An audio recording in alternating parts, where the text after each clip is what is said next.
வணக்கம். அகிலம் ஜெயபாலன் பேசுகிறேன்.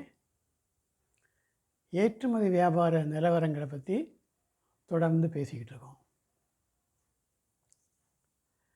பொதுவாக ஏற்றுமதி வியாபாரத்தில் உள்ள நிலவரங்களை பற்றி தவறான கருத்துக்களையும் உண்மைக்கு புறம்பான விஷயங்களையும் நிறைய பேர் தெரிஞ்சு அதையே உண்மைன்னு நம்பிக்கிட்டு இருக்காங்க.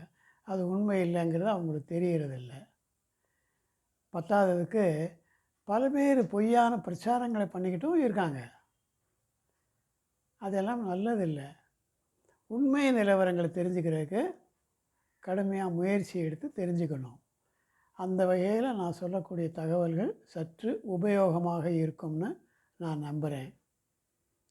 இப்போது ஏற்றுமதி வியாபாரம் அப்படின்னா கஸ்டமர்கள், பையர்கள், இறக்குமதியாளர்கள் இவங்களுடைய அட்ரஸுகளெல்லாம் எப்படி சேகரிக்கிறது அப்படின்னு ஒரு கருத்து இருந்துக்கிட்டே இருக்குது. பல பேர் பொருட்பிரச்சாரம் பண்ணுறாங்க. இறக்குமதியாளர் விலாசங்களை தெரிஞ்சுக்கிறதுக்கு வழியே இல்லை அப்படின்னு. பொய், முழுக்க முழுக்க பொய். இன்னும் சில பேர் இறக்குமதியாளர் விலாசங்களை தெரிஞ்சுக்கிட்டால் ஆர்டர் வாங்குறது ரொம்ப ஈஸியான வேலை அப்படின்ட்டு. அதுவும் பொய். இறக்குமதியாளரை தெரிஞ்சுக்கிட்டால் ஆர்டர் வாங்கிடலாங்கிறது உண்மை அல்ல. பல விஷயங்கள் இருக்குது. பொருள் பிடிச்சிருக்கணும், விலை பிடிச்சிருக்கணும், குவாலிட்டி பிடிச்சிருக்கணும், டீல் பண்ணுற முறை பிடிச்சிருக்கணும், டெலிவரி ஷெட்யூல் கரெக்டாக இருக்கணும். இப்படி பல விஷயங்கள் இருந்தால் தான் ஆர்டர் கிடைக்குமே தவிர இறக்குமதியாளர் யாருன்னு கண்டுபிடிச்சிட்டாலே ஆர்டர் வாங்கலாம் அப்படின்னு நினைக்கிறது தப்பான கருத்து. இப்போ இந்த எபிசோடில் அதை பற்றி விளக்கங்கள் தெளிவாக சொல்ல விரும்புகிறேன். இப்போது உள்நாட்டு வியாபாரமும் வெளிநாட்டு வியாபாரமும் எதிரும் புதிரானது, நேர் மாறாதது. இது மாதிரி அது கிடையாது, அது மாதிரி இது கிடையாது அப்படிங்கிறத நான் பல முறைகள் சொல்லியிருக்கேன். இப்போது அது சொல்ல வேண்டிய நிர்பந்தம் ஏற்படுது. உள்நாட்டு வியாபாரத்தில் ஒரு டீ கடை, ஒரு சின்ன பெட்டி கடை மாதிரி ஒரு பெட்டி கடையை எடுத்துக்கிட்டால் கூட 100 பேராவது கஸ்டமர் இருப்பாங்க. 100 பேர்.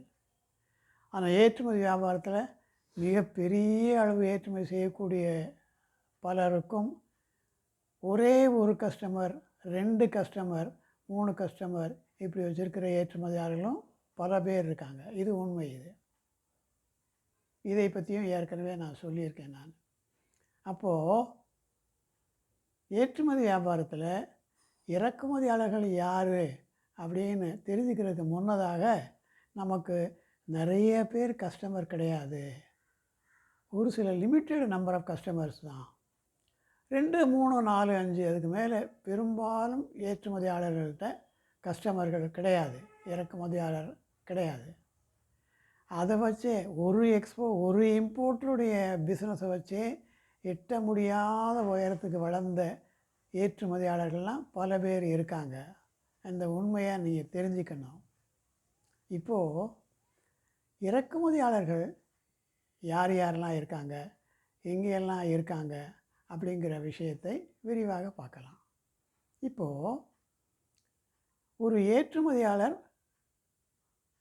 ஏற்றுமதியில் இறங்குறாரு, தயார் பண்ணிக்கிறாரு, பொருளை தேர்ந்தெடுக்கிறாரு, நாட்டை தேர்ந்தெடுக்கிறாரு, பொருள் கிடைக்கிறதுக்கு தேவையான முன்னேற்பாடுகள்லாம் செய்கிறாரு, பொருளை பற்றிய விவரங்கள் முழுமையாக கற்றுக்கிறாரு, நாட்டை தேர்ந்தெடுக்கிறாரு, இறக்குமதியாளர் விலாசங்கள் எல்லாம் சேகரிக்கிறாரு, அப்புறம் பிஸ்னஸில் இறங்குறாரு. அப்போ பிஸ்னஸில் இறங்கும்போது அவருக்கு இறக்குமதியாளர்கள் யார் யாருன்னு தெரிஞ்சாதான் அவங்களை தொடர்பு கொண்டு ஆர்டர் வாங்க முடியும். அப்படி இறக்குமதியாளர்களை தொடர்பு கொள்வதற்கு, தெரிஞ்சுக்கிறதுக்கு, அவங்க யார் யாரெல்லாம் எங்கெங்கெல்லாம் இருக்காங்க அப்படின்னு தெரிஞ்சுக்கிறதுக்கு சுமார் 20 வழிகள் இருக்குங்கிறதை நானே என் பயிற்சி முகாமில் விரிவாக சொல்லித்தர்றேன். 20 முறைகளுக்கு மேலே இறக்குமதியாளர் விலாசங்களை கண்டுபிடிக்கலாம் அப்படின்னு. அதே நேரத்தில் ஒரு 4-5 வழிகளுக்கு மட்டும் விரிவான விளக்கம் தர்றது வழக்கம். மீதியெல்லாம் நோட்ஸில் கொடுத்துருக்கிறது உண்டு. அப்போது இந்த 4-5 வழிகள் மூலமாக கிடைக்கிற இறக்குமதியாளர் விலாசங்களை தொடர்பு கொள்ளும்போது அதில் கண்டிப்பாக ஒரு 2, 3, 4, 5 கஸ்டமர் கிடைக்காம போகிறதுக்கு வாய்ப்பே இல்லை அப்படிங்கிறது உண்மை. இப்போ அதை தெரிஞ்சுக்கணும்.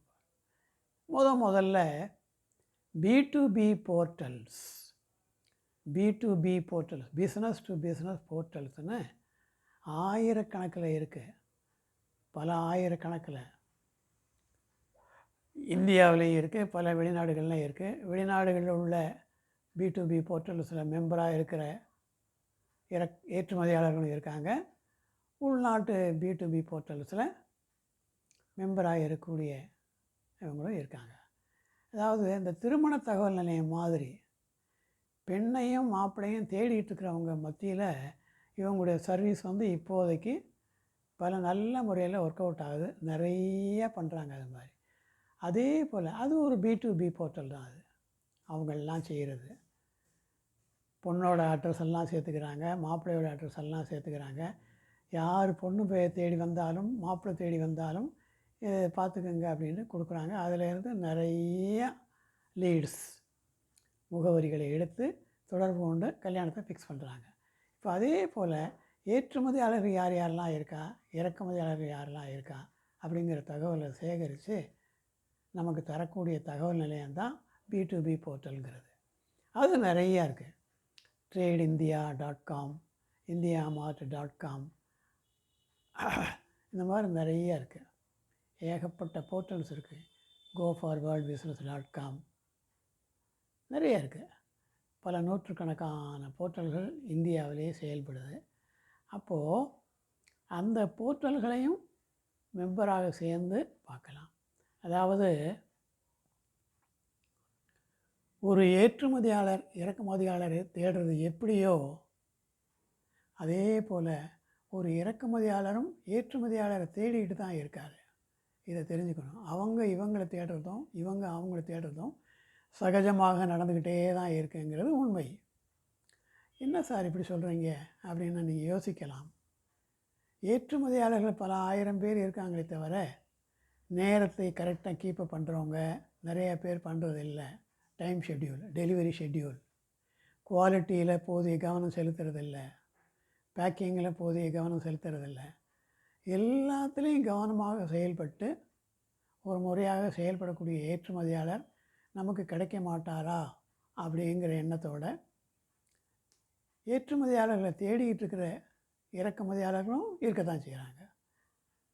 ஏற்றுமதியாளர்கள் இறக்குமதியாளர்களை தேடிக்கிட்டு இருக்காங்கங்கிறது உண்மை, எல்லாருக்கும் தெரிஞ்சே தான் அது.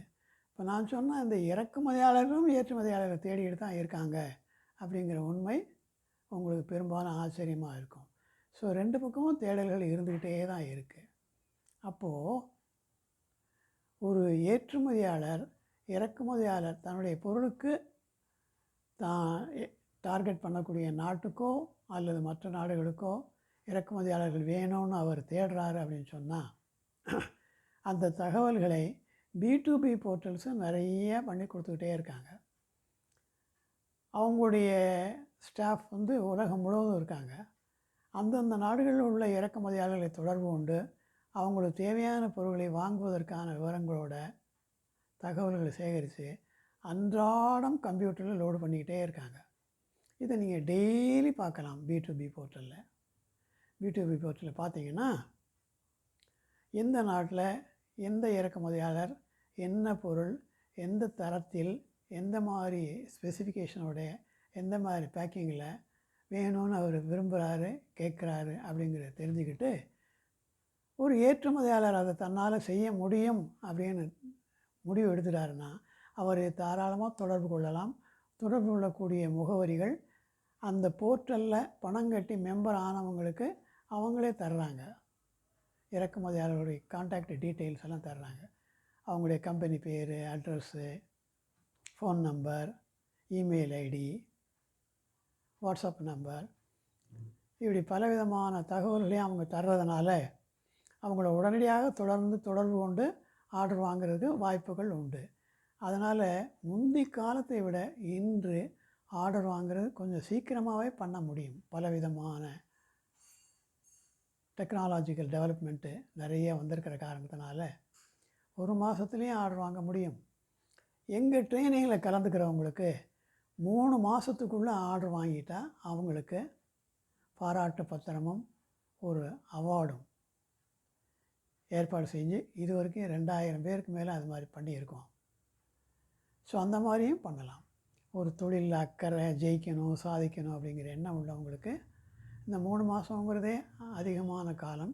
அதுக்கு முன்னதாகவே செய்ய முடியுங்கிறது தான் உண்மை. அது அதனால் B2B போர்ட்டல்ஸ் அவங்க சர்வீஸை இன்று ஏற்றுமதியாளர்கள் விரைவாகவும் துரிதமாகவும் வெற்றிகரமாகவும் செயல்படுவதற்கு உதவியாக இருக்குங்கிறது உண்மை. இது இன்னும் சொல்ல போகிறதா இருந்தால் இந்த B2B போர்ட்டல்களை தொடர்பு கொண்டு ஆர்டர் வாங்குகிறவங்க இன்றைய எக்ஸ்போர்ட்டர்களில் சுமார் 75% வெற்றிகரமாக வர்ற ஏற்றுமதியாளர்கள் B2B போர்ட்டலில் மெம்பராக சேர்ந்ததன் மூலமாக தான் வெற்றிகரமாக வந்திருக்காங்கங்கிறது நிதர்சனமான உண்மை.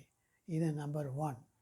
அதனால் ஏற்றுமதிக்கு வர்றவங்க B2B போர்ட்டல் ஏதாவது உங்கள் பொருளுக்கு அதிகமான வாய்ப்புள்ள ஏதாவது ஒரு போர்ட்டலில் பணம் கட்டி மெம்பர் ஆனீங்கன்னா உங்களுக்கு யூசர் ஐடியும் பாஸ்வேர்டும் தருவாங்க அந்த கம்பெனியிலேருந்து.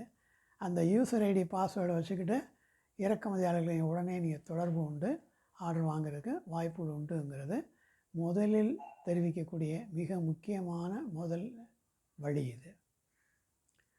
இது 100க்கு 100 உண்மை. இது 2வது முக்கியமானது. இப்போது உலகம் முழுவதும் எல்லா நாடுகளிலும் இந்தியன் எம்பசிஸ், இந்தியாவின் வெளிநாட்டு தூதர் அலுவலகம் எல்லா நாடுகள்லேயும் இருக்குது. அந்த எம்பசிஸ், இந்தியன் எம்பசிஸ் அவங்க ஏற்றுமதியில் இருக்கிறவங்களுக்கு இலவசமான முறையில் நிறைய உதவிகளை செஞ்சு கொடுத்துக்கிட்டே தான் இருக்காங்கங்கிறது நடைமுறை உண்மை. அப்போது இந்தியன் எம்பசிஸை தொடர்பு கொண்டு நான் இந்த பொருளை இந்த நாட்டில் விற்க விரும்புகிறேன், அதனால் அந்த நாட்டில் உங்கள் நாட்டில் உள்ள இறக்குமதியாளர் விலாசங்கள் எல்லாம் எனக்கு கொடுத்து உதவுங்க அப்படின்னு ஒரு சிம்பிளாக ஒரு இமெயில் அனுப்பினா போதும், வேண்டிய அளவுக்கு இறக்குமதியாளர் விலாசங்கள் அவங்ககிட்டருந்து கிடைக்கிறதுக்கு வாய்ப்பு இருக்குது. அதே போல் இரண்டாவது மிக முக்கியமான வழி, நம்பிக்கையான வழி, அவங்களை தொடர்பு கொண்டு நீங்கள் விலாசங்கள் கேட்கலாம்.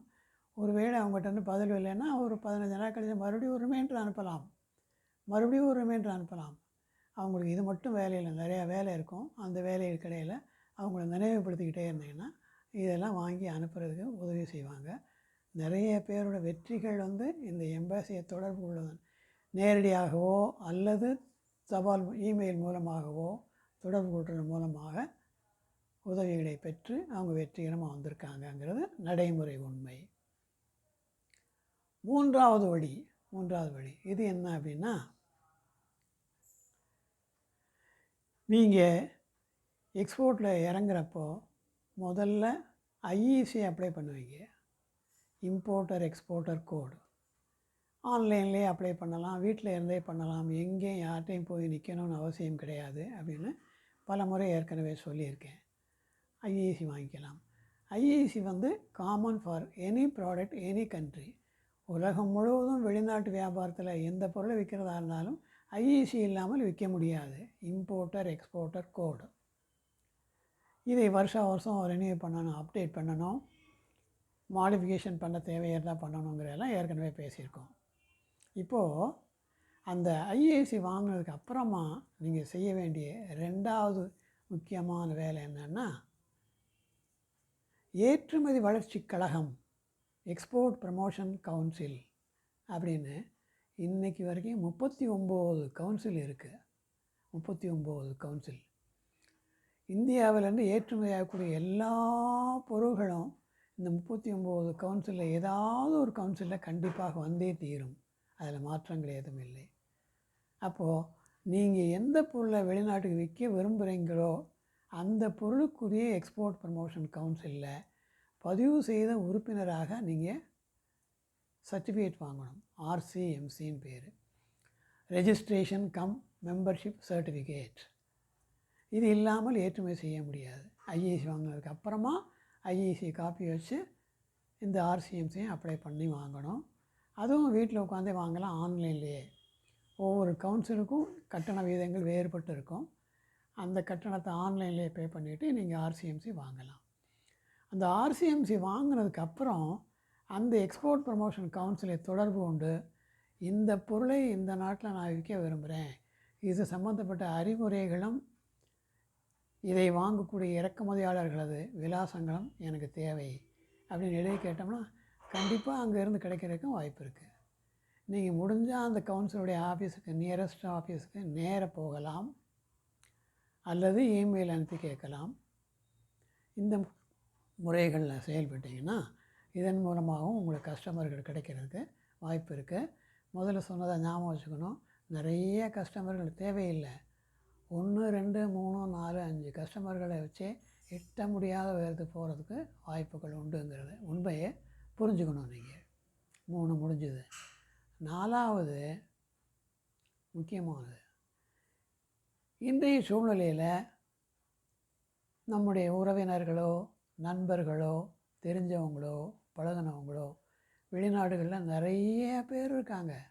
முந்தி மாதிரி கிடையாது. இப்போது வெளிநாடு போகிறதுங்கிறதே ஏதோ டவுன் பஸ்ஸில் போகிற மாதிரி ஆயிடுச்சு இப்போது. அப்போது வெளிநாட்டில் இருக்கிற உறவினரையோ நண்பரையோ பழகினவரையோ தெரிஞ்சவரையோ தொடர்பு கொண்டு அவரை நம்முடைய கம்பெனிக்கு ஏஜெண்ட்டாக ரெப்ரசன்ட் பண்ணுமாறு அவர்கிட்ட கேட்டுக்கலாம். அவர் பார்த்துக்கிட்டு இருக்கிறது என்ன வேலையாக இருந்தாலும் அதோட இதுவாக இதையும் ஒரு பார்ட் டைமாக அவர் செஞ்சார்னா அவருக்கு நீங்கள் ஒரு லிமிட்டடாக ஒரு 4% 5% கமிஷன் கொடுத்தீங்கன்னா அவர் ஆர்வத்தோடு இதை செய்வார். நீங்கள் அந்த நாட்டுக்கு பாஸ்போர்ட்டு விசா எல்லாம் வாங்கிட்டு லட்சங்களில் செலவு பண்ணி போய் அந்த இறக்குமதியாளர் சந்திக்கும்போது இறக்குமதியாளர் உங்களை ஏற்றுக்க வாய்ப்புகள் மிக குறைவு. ஆனால் அந்த நாட்டிலே உள்ள உங்களோட நண்பர் உறவினர் யாரோ ஒருத்தர் அந்த இறக்குமதியாளர் போய் சந்திக்கும்போது அந்த நாட்டில் தான் அவர் இருக்காருங்கிறனால அவர் மேலே நம்பிக்கை அதிகமாக வரும். அதனால் அவர் மூலமாக ஆர்டர் வாங்கி நீங்கள் செயல்படுத்துறதுக்கு வாய்ப்பு உண்டு. ஆர்டர் வாங்கி கொடுக்குறது மட்டும்தான் அந்த ஏஜென்ட்டோடைய வேலையை தவிர மற்றபடி பொருளை விற்கிறது வாங்குறது எல்லாமே நீங்கள் தான் செய்ய போகிறீங்க. ஸோ இந்த மாதிரி செய்யலாம். இந்த 4 வழிகளை பின்பற்றினாலே நீங்கள் மிகப்பெரிய உயர்வுக்கு போக முடியும். அதனால் ஏற்றுமதியாளர்களுக்கு இறக்குமதியாளர் விலாசங்கள் கிடைக்கிறதா கஷ்டமான வேலை அப்படின்னு நினைக்கிறது முழுக்க முழுக்க முழுக்க தவறானது.